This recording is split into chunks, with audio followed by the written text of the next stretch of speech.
வணக்கம். நான் doctor நினு George, Jayasekaran மருத்துவமனையில் நெஃப்ராலஜிஸ்டாக இருக்கிறேன். ஸோ நம்ம லாஸ்ட்டாக வந்து கிட்னி டிரான்ஸ்பிளான்ட் பண்ண பேஷண்ட் வந்து இவங்க தான், மிஸ்டர் ஜேசுராஜா. ஸோ அவங்க வந்து காவல் கிணறு பகுதியில் வந்து வர்றாங்க. ஸோ கொஞ்ச நாட்கள் அவங்க வந்து டயாலிசிஸ் ட்ரீட்மெண்ட் அவங்க பண்ணிகிட்டு இருந்தாங்க. ஸோ அதுக்கு பிற்பாடு அவங்களுக்கு டயாலிசிஸில் பல கஷ்டங்கள் இருந்ததுனால சிறுநீரக மாற்று அறுவை சிகிச்சை, கிட்னி டிரான்ஸ்பிளான்ட் செய்யணும் அப்படின்ட்டு அவங்க என்ன அப்ரோச் பண்ணாங்க. ஸோ ஆனால் அவங்கள்ட்ட ஒரு ப்ராப்ளம் என்னென்னா, அவங்களுடைய இரத்த வகை வந்து ஓ குரூப். ஆனால் அவங்களுக்கு கொடுக்கறதுக்கு யாருமே ஓ குரூப்பில் இல்லை.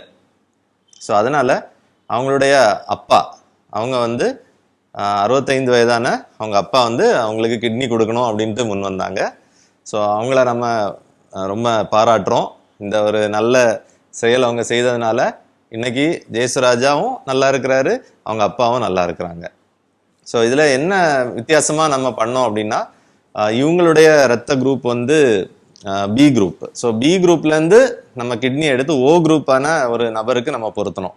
ஸோ இது வந்து கன்னியாகுமரி மாவட்டத்தில் முதல் முறையாக நம்ம செஞ்சுருக்கிறோம். ஸோ இதுக்காக கொஞ்சம் ஸ்பெஷல் ட்ரீட்மெண்ட் எல்லாம் நம்ம பண்ண வேண்டி இருந்துச்சு.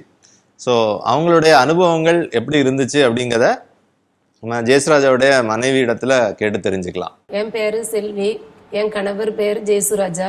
எங்களுக்கு 2 குழந்தைங்க. ஒன்று 10 வயசுல ஒரு பெண் குழந்தை, 7 வயசுல ஒரு பையன். அதுக்கப்புறம் நாங்கள் இவங்க ஃபர்ஸ்ட் எங்கள் வாழ்க்கை ஒரு எளிமையான வாழ்க்கையாக தான் இருந்து வெல்டிங் வேலை என் வீட்டில் உள்ளவங்க செஞ்சிட்டு இருந்தாங்க.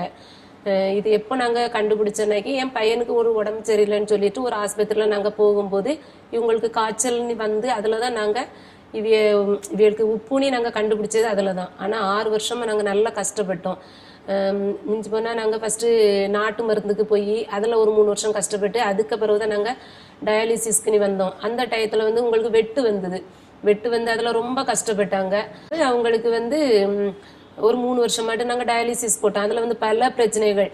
ஒரு வாரத்துக்கு 2 முறை டயாலிசிஸ் பெற்று வரும்போதும் நல்லா கஷ்டப்படுவாங்க. காய்ச்சல், உடம்பு வலி, அப்படியே நல்ல சின்ன சின்ன பிரச்சனைகள் வரும்போது நாளடைவில் அந்த பிரச்சனைகள் வந்து இவங்களுக்கு நிறைய அதிகமாயிட்டு. ப்ரெஷர் தலைக்கு ஏறி, கண்ணுக்கு போகிற நரம்பு இதாகி, பவர் கம்மியாகி, அந்த மாதிரி பல பிரச்சனைகளை நாங்கள் சந்திச்சு. என் கணவருக்கு வந்து ஓ பாசிட்டிவ். அதில் வந்து அவங்களுக்கு அந்த அளவுக்கு கிட்னி கிடைக்கல. இருந்தாலும் நாங்கள் டயாலிசிஸ்லேயே நாங்கள் முன் வந்துக்கிட்டே இருந்தோம். கடைசியாட்டு வந்து நல்லா வெட்டு வந்து நல்லா கஷ்டப்பட்டாங்க. வெண்டிலேட்டரில் போட்டு அந்த அளவுக்கு போயிட்டாங்க. அதுக்கு பிறகு நாங்கள் ரொம்ப கஷ்டப்பட்டோம். பட் அதுக்கப்புறம் எங்கள் மாமாவுக்கு வந்து இந்த பி குரூப்பு. அதனால் எங்கள் மாமா, நான் தாரேன், என் பையனுக்கு நான் கொடுக்கேன், அன்பின் காரணமாக நான் தாரேன் அப்படின்னு சொல்லி அவங்க முன் வந்தாங்க.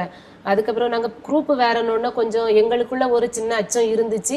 இருந்தாலும் நாங்கள் டாக்டர் நினோ டாக்டரை சந்திச்சு அதுக்கு என்னென்ன ட்ரீட்மெண்ட் பண்ணால் இந்த இதுக்கு சரியாகும் அப்படின்னு சொல்லி நாங்கள் அவங்கள போய் நாங்கள் பேசும்போது அவங்க எங்களுக்கு ஆலோசனை கொடுத்தாங்க. இப்படி பண்ணுனா ஒரு குழப்பமே இருக்காது, ஒரு பிரச்சனை வராது, நீங்கள் தைரியமாக பண்ணலாமா அப்படின்ட்டு எங்களுக்கு ஒரு நம்பிக்கை கொடுத்தாங்க.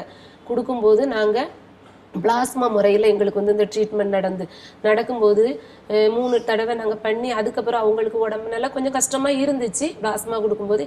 இருந்தாலும் அதெல்லாம் ஃபேஸ் பண்ணி நாங்கள் இன்னைக்கு இந்த ஆப்ரேஷன் சக்ஸஸாக, அதாவது டாக்டர் நினோ டாக்டர் தலைமையில் ஜெயசேகரன் ஹாஸ்பிட்டலில் இதான் ஃபஸ்ட்டு முறையாட்டு இந்த ஆப்ரேஷனை சக்ஸஸாக முடிச்சு தந்திருக்காங்க. அதனால் அவ்வளோ டீமுக்கும் எங்களுக்கு நல்லா ஹெல்ப் பண்ணாங்க.